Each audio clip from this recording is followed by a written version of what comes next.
everyone, Draco Magnius here for another episode of Let's Play Omen Exitio Plague. In the last episode, we made a deal with... I'm gonna need her name again because I'm sure I have forgotten it. Thank God the notes section is here. Yidra. We made a deal with Yidra. And in exchange, she got rid of the, I need the spelling of the name to say it, because the disease god. She got the disease god out of us. So when the cult of the Stone Mask tried to do the ritual to have the disease god take back what was his from our body, it wasn't there, and he got sucked right back into his prison, causing the cave that we are all in to start to fucking shake and collapse around us. So let's get the fuck out of here, huh? Nothing else remains around the ruins. There is chaos, shouts, collapsing rock, and panic-stricken cultists running in every direction. You aim for the direction of the tunnel, and not only to escape. You remember thinking that such an entrance made access to the temple extremely difficult, but now you realize that this excellent defense could now be turned against them. It could in fact be an opportunity to trap them all in the collapsing temple and get rid of this cult once and for fucking all. Well, I mean, killing their god also would do that. Well, I didn't really kill their god, did I? I just made sure he could never get out of imprisonment. Hastlyk, that was his name. Took me a moment, but I got there. As you progress, you feel your strength returning, and any last traces of disease fall away. As happened to Hastlyk moments ago. Yet only the presence of the disease and its attendant hallucinations can explain what you now see before you. You see the faces carved in the walls, moving their mouths as if speaking, as the rock of which they are made crumbles and collapses. As you see them scurrying, the cultists no longer appear human. They seem to have strange appendages growing out of their bodies and extending their limbs. With every second that passes, they become more and more like the creatures from your dream journey. Oh, fun. So were any of these cultists humans, or were they just a bunch of Lovecraftian nightmares? While trying to stay away from the nasty creatures and find a way out, you catch sight of an odd bright line leading towards the tunnel. That's weirdly written, but okay. A sort of shining beam. Sure, fuck it, let's follow the trail. You decide to follow the strange luminous trail.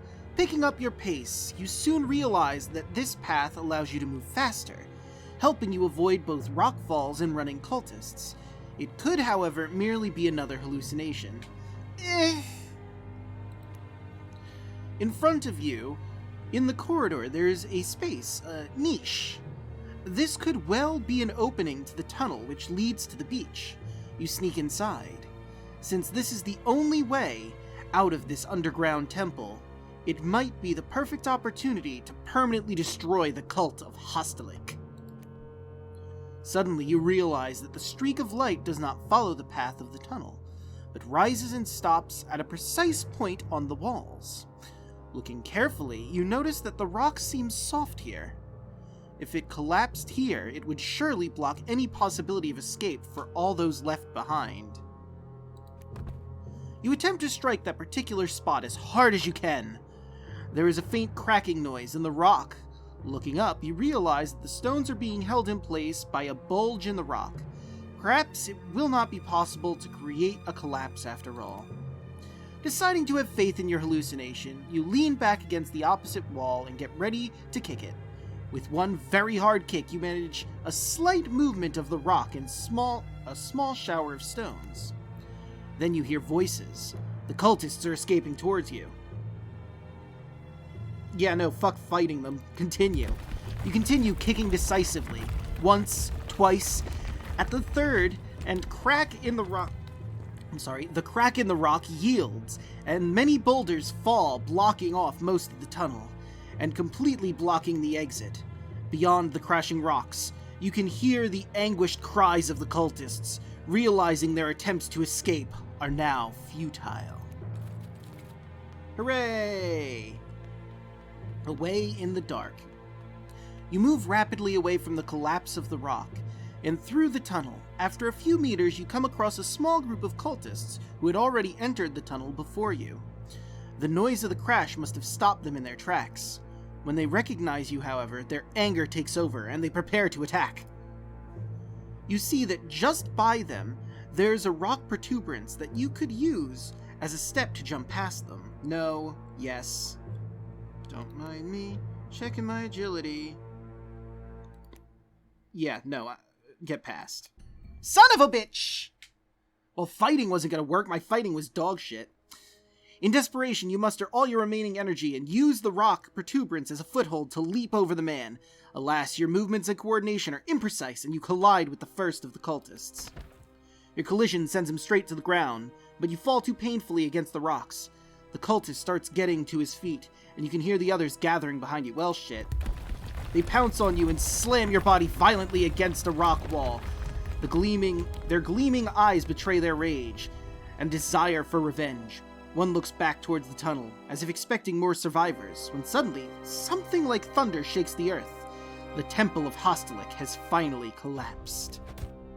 One of the men kicks you viciously in the head, then runs off with the others. You struggle to get up. Your body is racked with numbing pain. Well, at least I'm not dead. You start having difficulty breathing, and your vision clouds over. You've been deceived, manipulated from the start. A mere puppet in the hands of the cultists and divine beings. On the other hand, most of the cult members died under the rock when the temple of Hastlyk collapsed. Some of them managed to escape, however, and they may then spread the disease. You would like to believe otherwise, but you suspect that the survivors may try to take revenge by releasing another horrible pestilence. You smile at the bitter consolation. You will not live to see the effects of any such hypothetical violent revenge. It is hard enough for you to even think of tomorrow.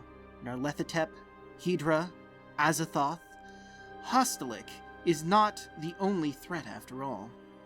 And there are probably other cults too. One for each of these unmentionable entities. As your breathing becomes more and more labored, you feel your life slowly slipping away. Oh, I am gonna die. Well, shit. Watching the tail of the comet fading from the sky, you wonder who will next try to overpower humanity, to take possession over the world, which you, Jake Huntington, were able to save. This time, at least. Epilogue. Memorial of a Hero. Jake Huntington is a name known to a very small number of people. There is no trace of him in history, yet the world mourns for the countless victims of a terrible plague it became known as Spanish flu. Although it is true that Jake Huntington's efforts and studies certainly prevented far worse consequences than might happen, for example, war, yet some of the cultists must have managed to escape before the collapse of the temple. It is not known whether it was an act of revenge or the war... It is not known whether it was an act of revenge or of war. But the Zanzibar disease was modified. Other strains were developed, studied, and then released into the world. Before we continue, let's read the tombstone. Jake Huntington, July 12, 1867 to October 21st, 1898. Here rests a good friend, and lies in eldritch truth. Death is only a shadow across the path to heaven. The cult of Hastlyk was likely defeated, but the consequences... Okay, why is... Oh, wait, hang on. I just realized why it's lagging. Shit. My laptop's probably dying, and I don't have this plugged in or something. Yeah, no, it's near the end. Give me a second here.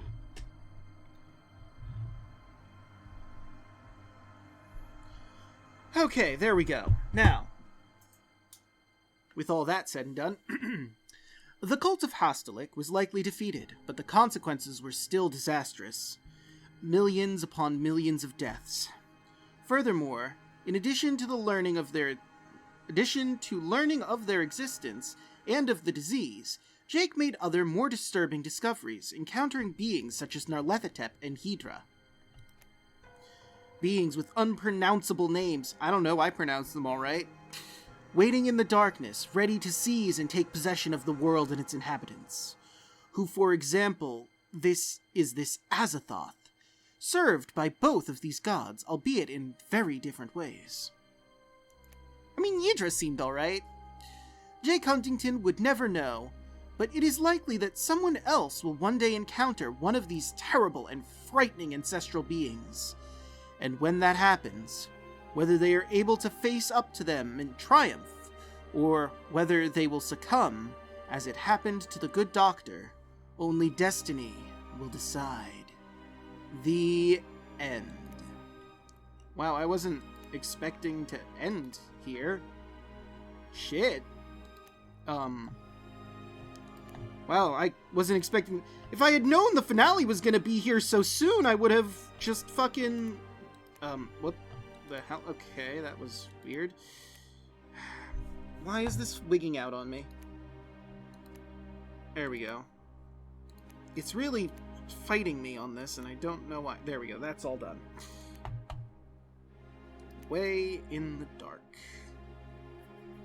Yeah, if I had known it was here, I would have just ended this last episode, but, okay. Wait, so there's not even credits or anything? Okay. Can I go to... There we go, settings. Let's go back to the main menu really quick. If it'll let me. There we go. Right, well. Oh, there's credits. Let's do that then. Let's let the credits roll, because that was the end. That was Omen Exitio Plague. Now, there are side stories, so I'm probably going to cover those in bonus episodes. And after that, well, I'm gonna have to decide what game to do next, because I was going to do Paper Mario, but then I realized, wait a minute, Paper Mario is a turn-based RPG with random encounters, and then I'd have to edit that, so I'll probably stream Paper Mario at some point. And I gotta decide on what I'm going to do for my actual Let's Play game. So I'm probably gonna release a poll video at some point to get that sorted out. But I really enjoyed Omen Exitio Plague. It was a whole lot of fun. It's what I enjoy about just RPGs in general, getting to build your character in a very specific way. Now, obviously, this is clearly a game with hidden dice rolls, because even with my stats at such a high place, I can still fail, it looked like, but most of the time, if my stats were good, I would succeed on something. So I'm not sure if it's a hidden dice roll system, or if it's more of a, you need to hit a certain point threshold, and that gives your success or failures. Because it's possibly that was the way it worked. Either way, I enjoyed the system. I enjoyed the story we got. It was a whole lot of fun. It was spooky. I really enjoyed it a whole lot. And I'm curious what the side stories are going to have for us. So here's looking forward to that. I don't really have much else to say on the matter in regards to my poll for what it is I'm going to be streaming next. Like, I'm either going to make a video or I'm going to just make the poll, and... Well, I don't like the card system in these videos. Oh, it's already done. But, I guess with that, we'll end this episode here. In the bonus episodes, off to side stories. See you guys then.